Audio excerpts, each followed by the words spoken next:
The doorbell rang at exactly 11:27. I stood frozen in the guest bedroom, my suitcase still open on the bed, listening to voices flood through my son's house like water through a broken dam.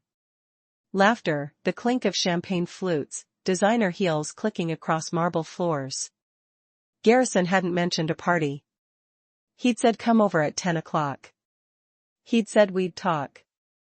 But now strangers filled his Paradise Valley mansion, and I was supposed to hide in this beige room like a secret he couldn't afford to keep. My hands trembled as I smoothed down my worn cardigan. The one with the pulled thread at the hem. The one I'd chosen deliberately because it looked like someone who'd lost everything would wear it. Someone desperate. Someone broken. Someone whose son had said, "Sure, Mom, come over," when she'd begged for a place to stay. I heard a woman's voice rise above the others. "Garrison, darling, who's that Honda parked on the street? It's bringing down the whole aesthetic of the neighborhood." My Honda. My 20-year-old car that I'd driven here instead of the Mercedes sitting in my garage back home.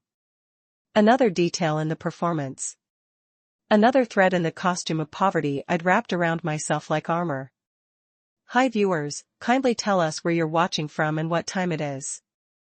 The guest bedroom door felt heavy as I pressed my ear against it. More voices, more laughter, someone asking about the mimosa bar.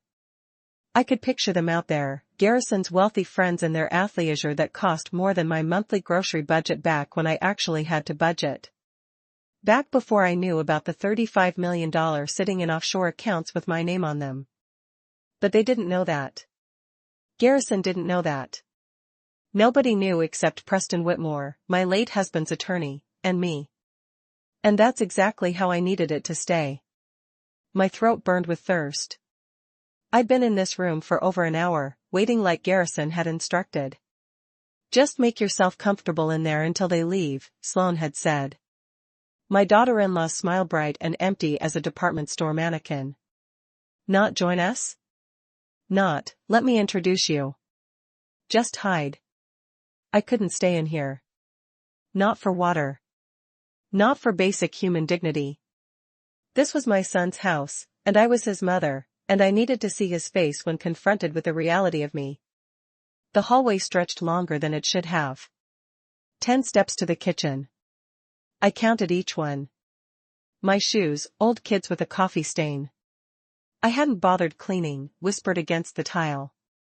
The voices grew louder. Through the arched entryway, I could see them.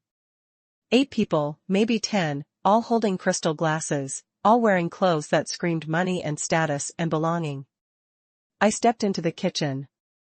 The conversation didn't stop. Didn't even pause. I was invisible. A ghost haunting my own son's life. I moved toward the sink, reaching for a glass from the cabinet when a woman in head-to-toe Lululemon finally noticed me. "Oh." Her eyes traveled from my scuffed shoes to my threadbare cardigan. "Hello." Garrison's head whipped around. His face went white. Actually, white like someone had drained the blood straight out of him. For 3 seconds I counted. He just stared at me. Then something shifted behind his eyes. Something cold and calculating that I'd never seen before in the boy I'd raised. He smiled. "Oh, this is Marguerite," he said, his voice smooth as whiskey. "She's our housekeeper.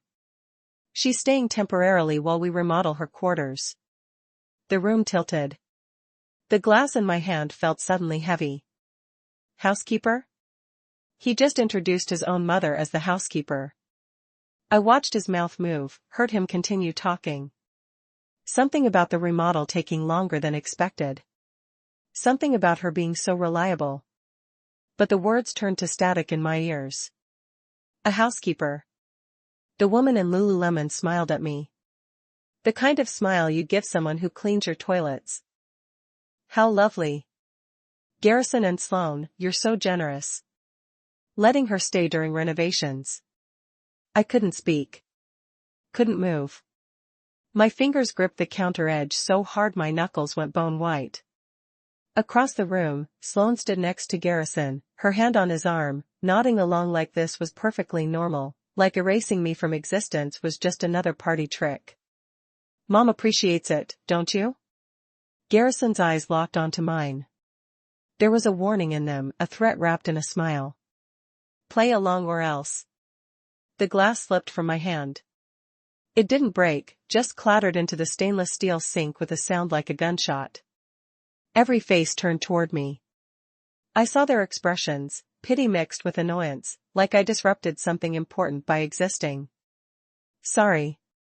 The words scraped out of my throat. I'm sorry. I turned and walked fast back down that hallway that felt like a tunnel now, closing in on all sides. Behind me, I heard Garrison's laugh.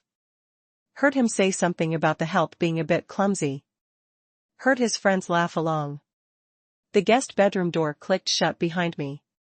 I stood there, my back pressed against it, my whole body shaking. The room spun. Black spots danced at the edges of my vision. I stumbled to the bed and sat down hard, my head between my knees, trying to breathe. Housekeeper. My phone sat on the nightstand. I grabbed it with trembling fingers and pulled up the voice memo app. I'd started recording when I first arrived at 10 this morning, just in case, just to have proof. I played it back, listening to my own footsteps, the kitchen sounds, and then there it was, crystal clear. Garrison's voice. Oh, this is Marguerite. She's our housekeeper. I had evidence. I had proof that my son had just denied my existence in front of a room full of strangers. But evidence of what exactly? That he was ashamed of me? That he'd rather pretend I cleaned his toilets than admit I'd given birth to him. Through the door, I heard the party continuing. Music now, something upbeat and expensive sounding. They'd forgotten about me already. The clumsy housekeeper who'd interrupted their Saturday brunch with her existence. I lay back on the bed, staring at the ceiling fan rotating in slow circles. This room smelled like lavender and lies, like a guest bedroom that had never actually hosted a guest, just stored them out of sight. The sheets were Egyptian cotton.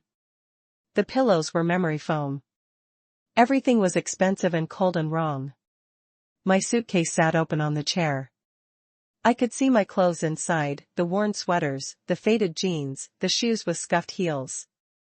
I'd packed them deliberately, costume pieces for the role of destitute widow. But lying here now, listening to my son entertain people who mattered more to him than I did, I felt actually poor, stripped of everything that made me human. The thing about testing people is you have to be ready for them to fail. I pulled out my phone again and texted Preston. His response came immediately. Do you want to end this now? I stared at those words. End this. Go home. Tell Garrison the truth. Show him the bank statements, the investment portfolios, the documentation of the fortune his father had left me. Watch his face change when he realized his broke mother could buy his house 3 times over.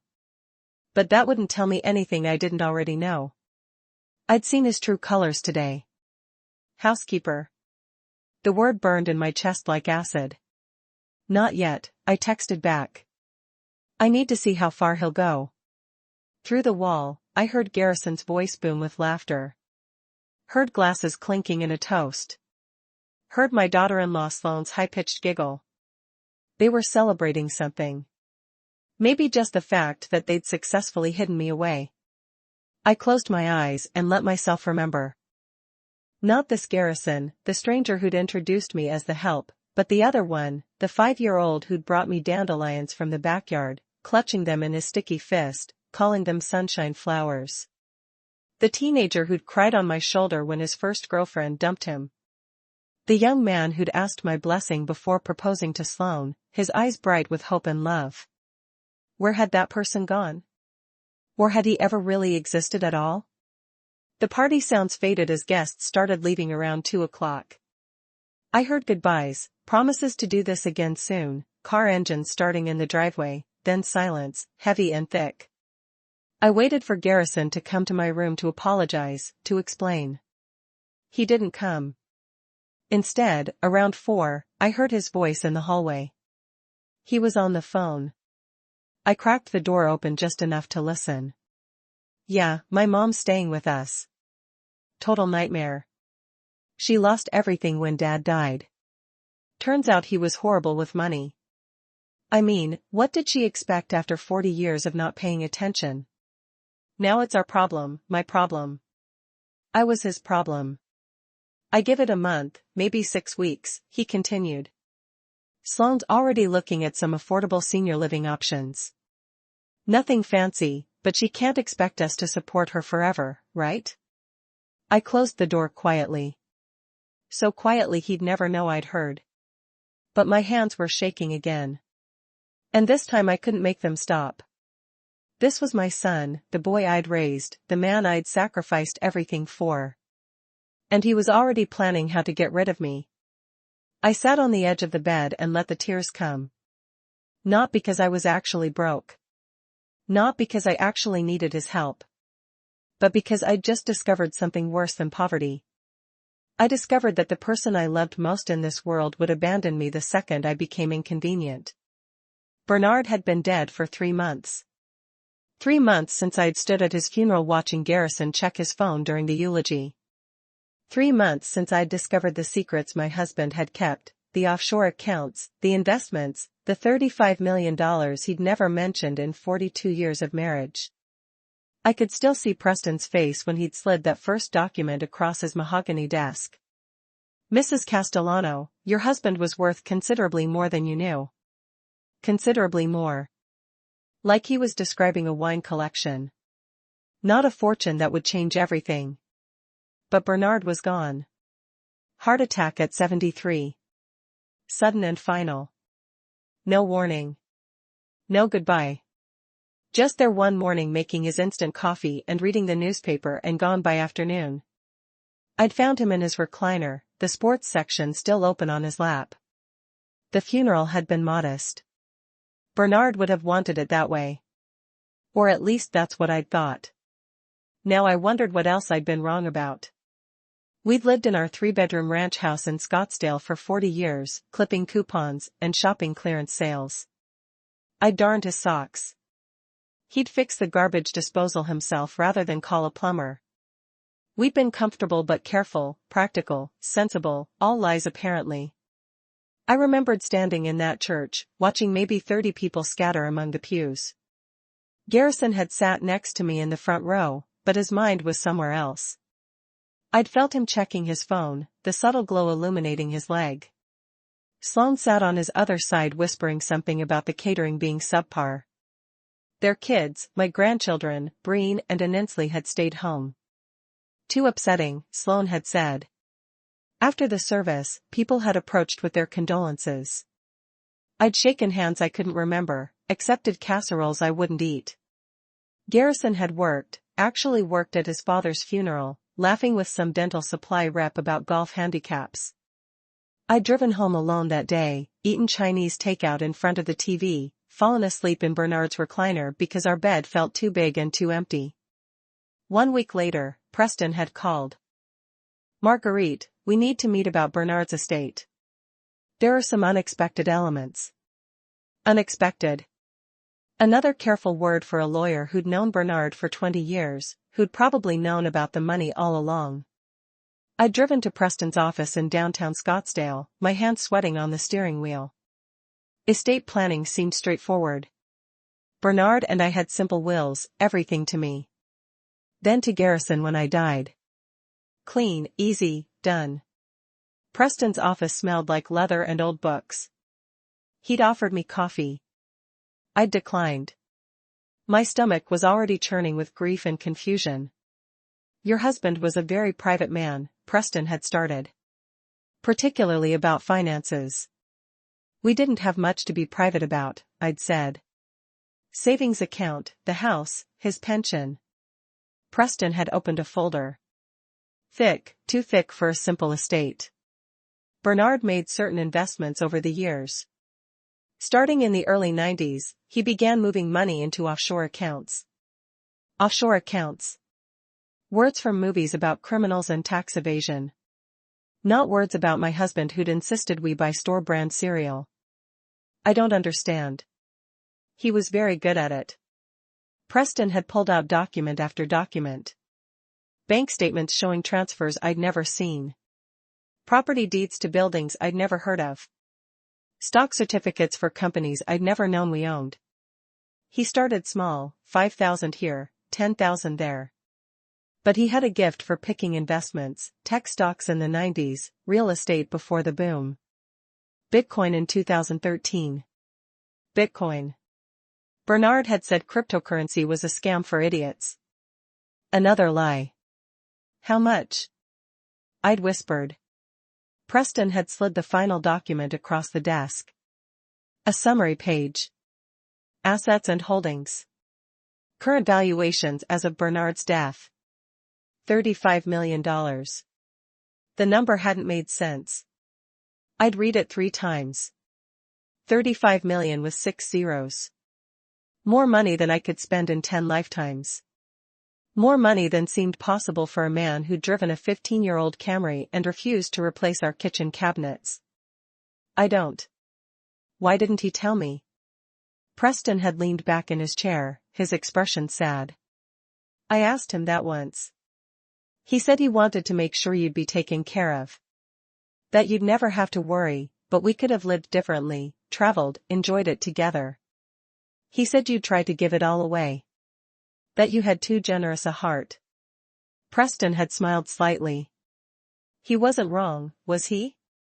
I'd sat there, grief and anger and confusion swirling in my chest. Bernard had died keeping secrets. Had lived our entire marriage hiding a fortune while I'd clipped coupons and bought day-old bread. Who else knows? I'd finally asked. Just you, me, and the trust administrators. Garrison has no idea. Garrison. My son. Who'd checked his phone through his father's funeral. Who'd stopped inviting me to Sunday dinners 2 years ago? Who stood on his doorstep last Christmas and accepted my homemade gifts without inviting me inside? I see. My mind had started working. Calculating. Preston, I need you to do something for me. Anything. I need you to lock this inheritance in a trust. 60 days. No one can access it or trace it. Preston's eyebrows had risen. May I ask why? I'd thought about Garrison's cold shoulder at the funeral. About Sloane's complaints about cheap catering while I'd stood there burying my husband. About my grandchildren who couldn't be bothered to attend. About Sunday dinners that had stopped, about Christmas on the doorstep. I need to test someone, I'd said. And I need you to prepare paperwork that makes it look like Bernard left nothing but debts. Understanding had dawned on Preston's face. He'd watched Garrison grow up, watched him change from a sweet kid to whatever he was now. I can have everything ready by tomorrow. That night, I'd gone home and sat in Bernard's recliner. Our wedding photos sat on the side table, young and hopeful, my dress borrowed, his suit rented. We'd had nothing back then. We'd been happy. Or had we? How could I know what was real anymore? I'd picked up my phone and scrolled to Garrison's number. My finger had hovered over the call button for 10 minutes. What if I was wrong? What if he'd help? What if the distance between us was just life getting busy, not him pulling away? Only one way to find out. The phone had rung 4 times before he'd answered. Hey, Mom. What's up? No warmth, just acknowledgement. Like I was a telemarketer. He was too polite to hang up on. Garrison. Honey, I need to talk to you about something serious. A pause. The sound of a TV lowering. Okay. What's going on? My throat had tightened. This was it. The test. The moment that would tell me who my son really was. It's about your father's estate. The lawyers finished going through everything today. And it's bad, sweetheart. Really bad. I'd let the silence stretch. Let him process. Let him start to worry. What do you mean bad? The lie had tasted like copper on my tongue. Bernard had debts I didn't know about. Business loans he never mentioned. Medical bills from treatments insurance didn't cover. Something about unpaid taxes. The house has a reverse mortgage. They're saying I might have to sell it just to cover what's owed. More silence. Long enough to hear my own heartbeat. Jesus, Mom. That's. He'd exhaled loudly. That's a lot to process. Not I'll help you. Not don't worry, we'll figure it out. Just I know it is. I'm processing it, too. Real tears had started falling. Not about the fake debts, but about what this conversation was revealing. I've been going through my finances with just Social Security and a tiny pension. I can't afford to keep the house. Not with property taxes and utilities. So, what are you going to do? This was the moment. I'd closed my eyes and jumped off the cliff. I was hoping I could stay with you and Sloan for a while, just until I figure things out. Maybe find a small apartment I can afford. I wouldn't be any trouble. I could help with the kids, do some cooking. Oh. The single syllable had hit like a fist. Wow, that's a big ask, Mom. A big ask.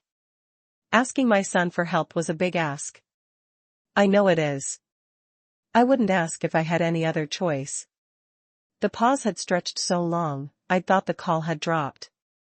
Then let me talk to Sloan and get back to you. Okay. This isn't just my decision. When Bernard's mother had gotten sick, we'd rearranged our entire lives in 24 hours, moved her into our guest room, hired nurses, never questioned it because that's what family did. But my situation was apparently something that required consultation, discussion, approval from my daughter-in-law. Of course, I'd said, my voice steady even as my heart cracked. Take your time. I'll call you tomorrow. But he hadn't called the next day or the day after. I'd waited. My phone always within reach, jumping every time it buzzed. But Garrison's name never appeared. On the third day, I'd broken. Texted him. Any update, honey? I need to start making arrangements. 2 hours later. Sorry, Mom. Been crazy busy. Yes, you can stay with us for a bit. When do you need to move? No punctuation, no warmth, just permission granted. Like I'd asked to borrow a ladder. I'd stared at those words until they blurred. Yes, you can stay with us for a bit. Not come home. We'll take care of you. Not. We'd love to help. Just permission. Conditional temporary. My hands had shaken as I'd typed back. Tomorrow. I know it's short notice, but the bank is moving fast. That's fine. Come over around 10 o'clock. That was it. That was my son's response to his mother losing everything. That's fine. I'd spent the evening packing one suitcase, old clothes, worn shoes, things that looked like they belonged to someone who'd lost everything. I'd left my diamond earrings in the safe, left my nice jackets in the closet, left everything that might suggest I had anything worth keeping. Preston had called that evening. Everything's ready. The trust is locked. All assets hidden. I have documentation showing significant debt. If anyone investigates, it will check out. Thank you, Preston. Marguerite. His voice had softened. Are you sure about this? Sometimes it's better not to know. I'm 71 years old, I'd said, looking around the house I'd lived in for 40 years. I don't have time for comforting illusions. I need to know who I raised. That night, I barely slept. Kept thinking about the little boy who'd brought me dandelions. The teenager who'd cried on my shoulder. The young man who'd been so nervous proposing to Sloan. Where had that person gone? The next morning, I'd loaded my worn suitcase into my old Honda. Left the Mercedes in the garage. Another detail that had to match my story. The drive to Paradise Valley had taken 23 minutes. I'd counted every one of them. My anxiety rising with each mile. Garrison's house sat on a corner lot. Spanish style. 4,000 square feet. Terracotta roof tiles. Fountain in the circular driveway. I'd only been inside a handful of times. Always felt like a visitor. I'd parked on the street. Another small choice that felt right for someone who'd lost everything. 10:03 when I'd pulled my suitcase from the trunk. The morning sun had beat down on my shoulders as I'd walked up the stone pathway, past manicured rose bushes, past professionally landscaped succulents, everything screaming success and careful curation. I'd rung the doorbell and waited. My heart had hammered against my ribs. The door had opened. Garrison in expensive joggers and a polo shirt. His eyes had dropped immediately to my suitcase, and I'd watched something flicker across his face. Not welcome, not warmth, not relief. That his mother was safe. Annoyance, clear, unmistakable annoyance. Quickly masked behind a tight smile. Hey, Mom. You made good time.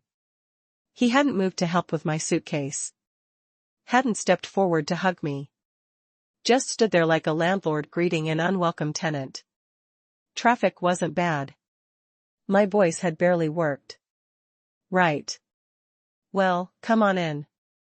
He'd finally stepped aside, still not reaching for my bag.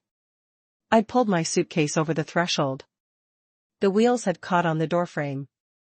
He hadn't helped. The house had smelled like vanilla and coffee. TV playing somewhere. Sloane had appeared from the kitchen.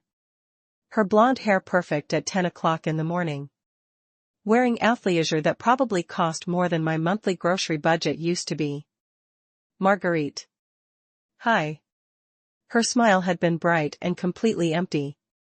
Garrison said you were coming to stay for a bit, just until I get back on my feet, I'd said quietly.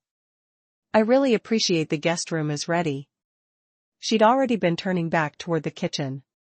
Down the hall, last door on the left.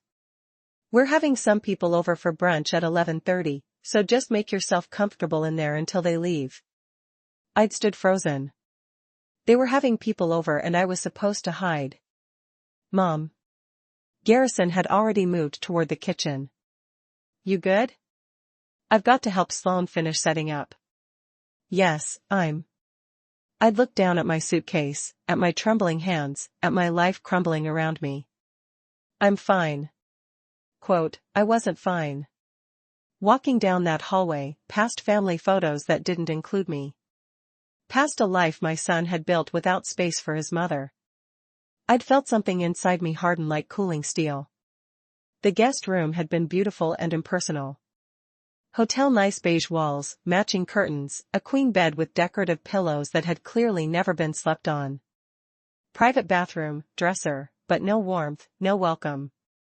I'd set my suitcase down and sat on the edge of the bed. My body had suddenly felt heavy with grief that had nothing to do with Bernard's death or fake financial ruin. This was the grief of recognition, of seeing clearly what I'd been refusing to see for years. My son had become someone I didn't know. Someone who'd let his mother pull her own suitcase into his house. Someone who'd told his friends to come over but asked his broke mother to hide. Someone who'd said, sure, you can stay. Instead of, come home. We'll take care of you. And now, lying here after the party, after being introduced as the housekeeper, I knew the truth. The test was already over. He'd already failed. But I wasn't done yet, because I needed to see just how far he'd go, how deep this went, whether there was any part of my son left inside the stranger who'd erased me from existence. The next morning, I woke to silence, heavy and thick. I checked my phone. 7:30. The house felt empty, but I could hear water running somewhere. Someone was awake. I stayed in bed until 8. Then 8:30, waiting for someone to check on me to ask if I wanted breakfast to acknowledge my existence. No one came. Finally, I got up and crept down the hallway.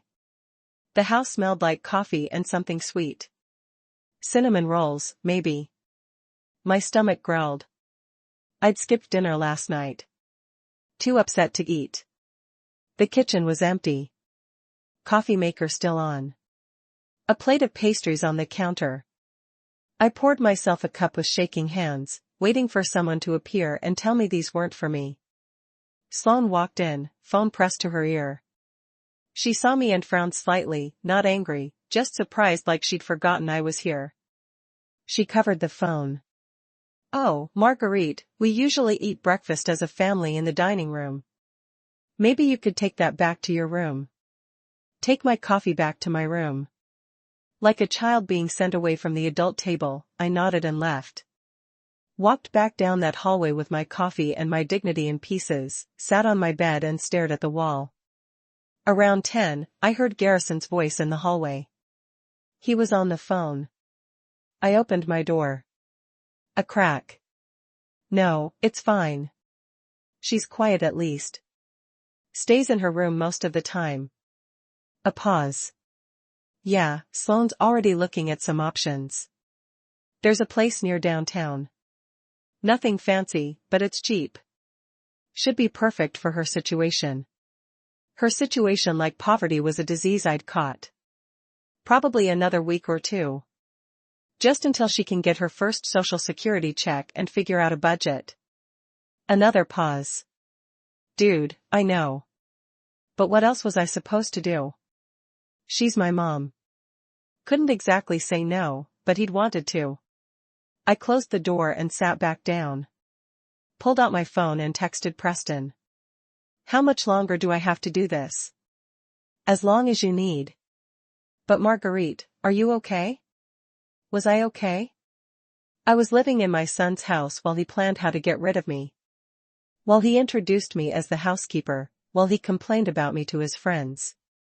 "I'm fine," I texted back, just gathering evidence. The days blurred together. Monday. Wednesday. I stayed in my room mostly, coming out only for water or bathroom breaks. Sloane had left a printed list of house rules on my dresser. Quiet hours after 9 p.m. No using the main bathroom. No touching the thermostat. Grocery shopping on Thursdays only if I needed personal items. Personal items. Like I was a guest at a hostel hotel. Garrison barely spoke to me. Brief nods in the hallway. Once he asked if I'd found any apartments yet, I'd said I was looking. He nodded and walked away. My grandchildren, Breen and Anensley, ignored me completely. Walked past my open door without a glance. Once I'd tried to say hello to Ansley. She'd looked at me like I was a stranger. "Who are you again?" "I'm your grandmother." "Oh, right." And she'd walked away, earbuds back in. On Thursday, I offered to cook dinner. I'd always been a good cook. Bernard had loved my pot roast. Garrison used to request my chicken parmesan for every birthday. Sloane had smiled, that empty smile. "Oh, that's sweet. But we're very particular about our diet. Lots of allergies and restrictions. Maybe just stick to making your own meals." Translation: don't touch our food. Don't contaminate our space. I'd nodded and retreated. Made myself a sandwich in my room. Ate it while staring out the window at the pool I wasn't allowed to use. That night, I heard them through the wall. Their bedroom was next to mine. Sloane's voice sharp and clear. "How much longer, Garrison?" "She's been here almost 2 weeks." "I know, babe. I'm working on it." "Well, work faster. My mother is coming to visit next month, and I can't have your mother here at the same time. It's too crowded. Too crowded. In a 4000 QFT house. I'll talk to her this weekend. Show her the options you found. That place on McDowell is perfect. Cheap, close to a bus line. She doesn't need much." I lay in bed, tears sliding down my temples into my hair. This was my family. These were the people I'd sacrificed everything for, and they were discussing me like a problem to solve, a burden to offload. Friday morning, Garrison knocked on my door. Actually knocked, which was more courtesy than I'd gotten all week. "Mom, can we talk?" I opened the door. He stood there in his work clothes, pressed slacks, button-down shirt, looking every inch the successful dentist. Nothing like the boy who used to show up at my door in grass-stained jeans, holding sunshine flowers. Of course, he didn't come in, just stood in the doorway. Listen, we need to talk about your situation. This arrangement isn't working. I finished for him. Relief flooded his face. Yeah, exactly. It's not that we don't want to help, but Sloan and I have our own lives, and the kids need their space, and I understand. I kept my voice steady. You want me to leave? Not leave. Just find your own place. Sloan found some options. He pulled out his phone, scrolled, then showed me a screenshot. A rundown apartment building, bars on the windows, graffiti on the walls. This one's only $800 a month. You can afford that on Social Security, right?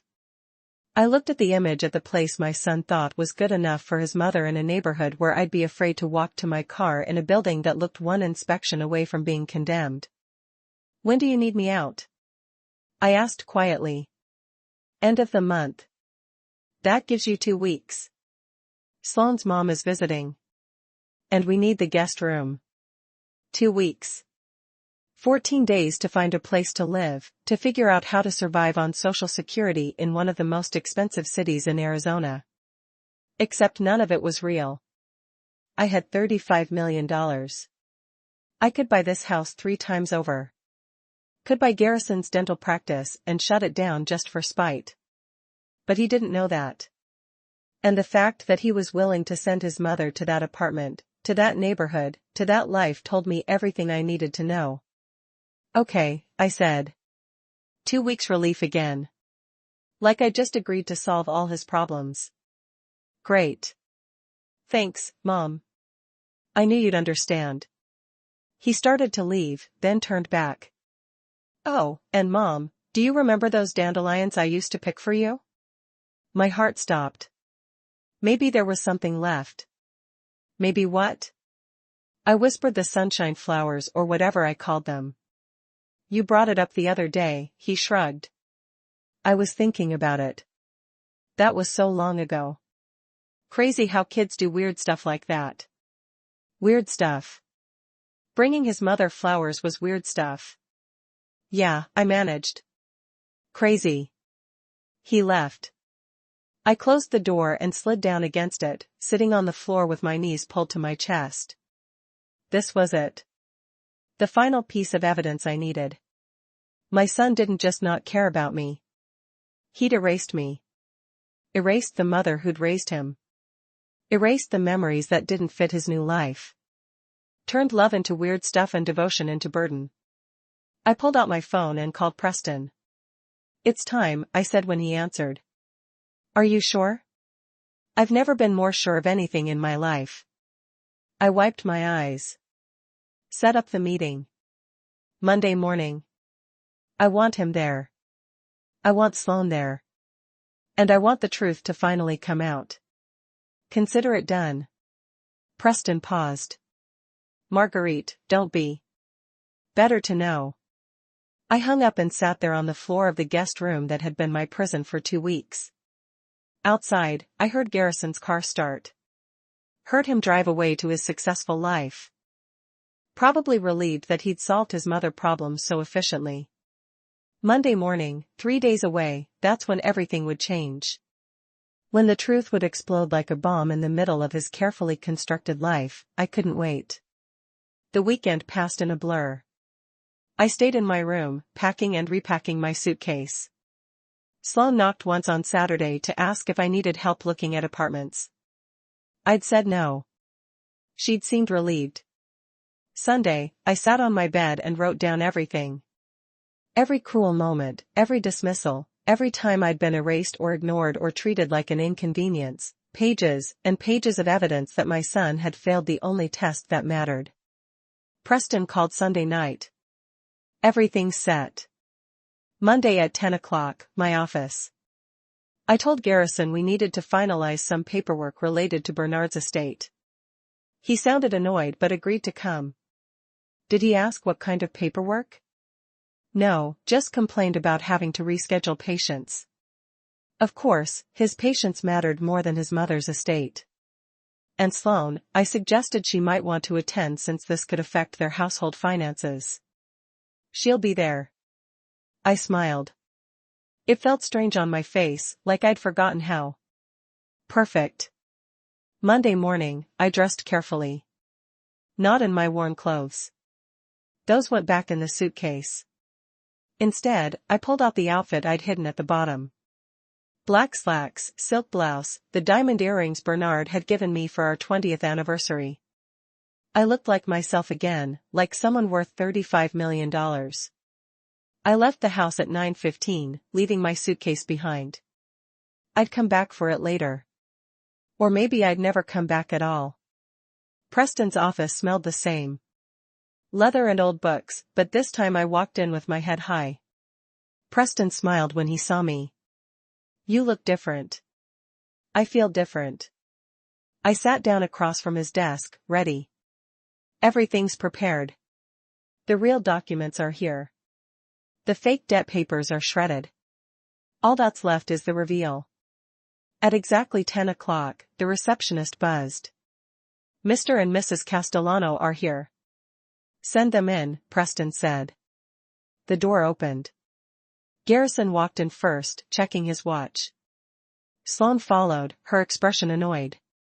Then they both froze because I was already sitting there, not in my housekeeper clothes, not looking desperate and broken, but looking like exactly who I was. Garrison's eyes went wide. Mom, what? Sit down, Preston said. His voice had changed, no longer friendly.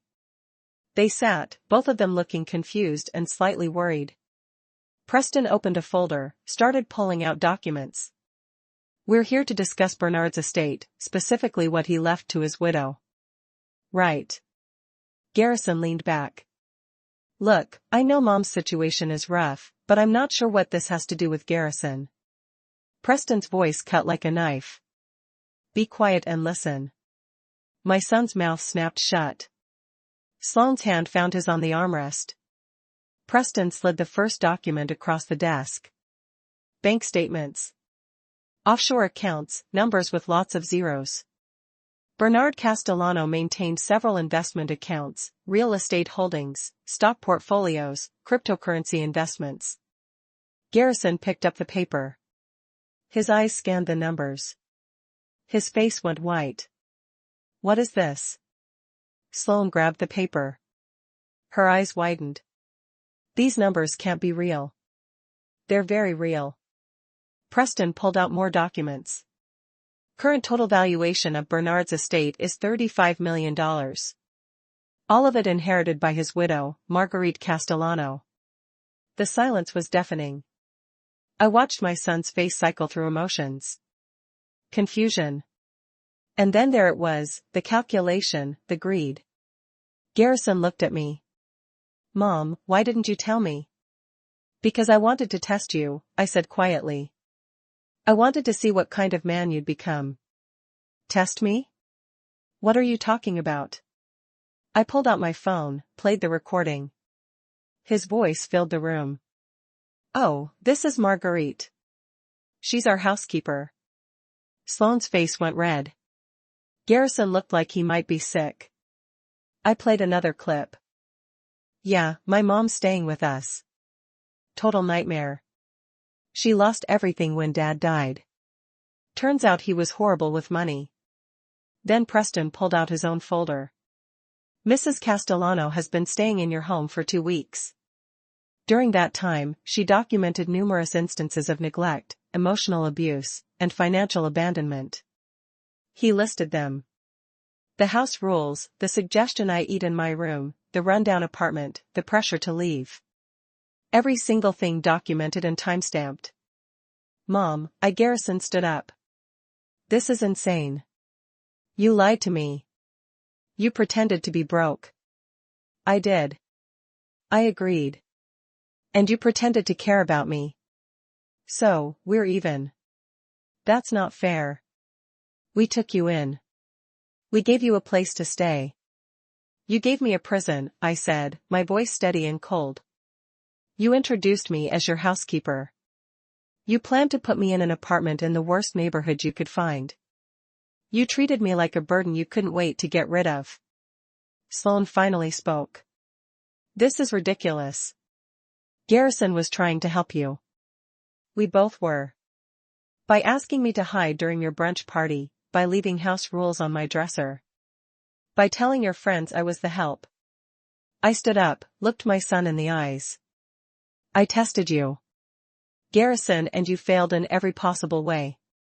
So what? He was getting angry now. You're going to punish me because I didn't treat you like a queen because I had the audacity to have a life? No. I moved toward the door. I'm going to make decisions about my money that reflect what I learned. Preston pulled out another document. Mrs. Castellano has established 2 education trusts. One for Breen Castellano, one for Anensley Castellano. Each trust contains $1 million accessible only for college tuition and approved educational expenses. Neither parent can touch these funds. Garrison's jaw dropped. You're giving my kids money, but not me. I'm giving your children a chance. You tried to deny me education, opportunity, a future. I opened the door. I'm also donating $10 million to organizations that help elderly people who've been abandoned by their families. Abandoned? Garrison's voice rose. I didn't abandon you. You introduced me as the housekeeper. I looked at him one last time. As for the rest of the money, I'm going to live the life your father wanted me to have. I'm buying a condo overlooking Camelback Mountain. I'm traveling to all the places Bernard and I never got to see. I'm finally doing something for myself. Mom, please. Garrison moved toward me. Don't do this. We can work this out. We can't. I felt tears in my eyes, but kept my voice steady. Because the saddest part isn't that you failed the test. It's that you never even knew you were being tested. A real son wouldn't have needed one. I walked out. Left Garrison and Sloane sitting in Preston's office, drowning in their own greed and regret. I didn't look back. Outside, the Arizona sun hit my face, warm and bright, like a new beginning. I drove to my new condo that afternoon. Preston had handled the purchase while I'd been living in Garrison's guest room. Top floor, floor-to-ceiling windows, views of the whole valley. It was beautiful. It was mine. I stood on the balcony looking out at the city. Somewhere out there, Garrison was probably still reeling, still trying to understand what had happened. Still thinking about the money he'd lost. But he'd never understand the real loss. Not the money, the relationship, the trust, the love that had died somewhere along the way while he was building his successful life. My phone rang. Garrison's name on the screen. I let it go to voicemail. He called again and again. Text started coming through. Mom, please call me back. We need to talk about this. I'm sorry. Let me explain. But there was nothing to explain. I'd seen exactly who he was when he thought I had nothing left to offer. And that person wasn't someone I wanted in my life. The calls continued for weeks, then months. I never answered. Eventually, they stopped. I did travel Paris, Rome, Tokyo, all the places Bernard had promised we'd go someday. I scattered some of his ashes at each stop, told him about the views, about the adventures we should have had. I made new friends, joined groups, volunteered at a shelter for elderly people in crisis, used my money and my experience to help others who'd been abandoned by their families, and slowly I healed. Not from Bernard's death. That pain would always be there, but from the deeper wound, the one my son had carved into my heart by showing me exactly how little I mattered to him. A year later, I got a letter hand-delivered to my condo. Garrison's handwriting. Mom, I know I don't deserve your forgiveness. I know I failed you in ways I'm only beginning to understand. I've been in therapy, working on myself, trying to understand how I became someone who could treat you that way. Sloane and I are separated. She wanted nothing to do with me once the money was clearly off the table. The kids ask about you. They want to know their grandmother. If you're willing, maybe we could try again. Or at least I'm trying to be. I'm sorry. Love, Garrison. I read it 3 times, looked at the paper at his handwriting that used to make my heart swell with pride. Then I put it in a drawer. Maybe someday I'd respond. Maybe someday I'd give him another chance to prove he'd changed. But not today. Today I had lunch plans with friends. Tomorrow I was flying to Iceland. Next week I was starting a painting class I'd always wanted to take. I was 72 years old. And for the first time in my life, I was living for myself, not for Bernard, not for Garrison, for me. And it felt like freedom. If you've ever been treated like you're invisible, called a burden, or had to fight for basic respect from the people who should love you most, know this. Your worth was never in their hands. It was always in yours. To anyone rebuilding after betrayal, after being dismissed, after discovering the people you loved most saw you as nothing more than an inconvenience, you're not finished. Your story isn't over. This is just the beginning of your comeback. What lesson hit you hardest from this story? And if you were in my shoes, what would you have done differently? Don't stop here. Click the next video on your screen right now and watch another powerful story from our channel. And make sure you're subscribed with notifications turned on so you never miss a story like this one. Drop your thoughts in the comments below. I want to hear from you. Until next time, remember, the people who underestimate you today will remember you tomorrow.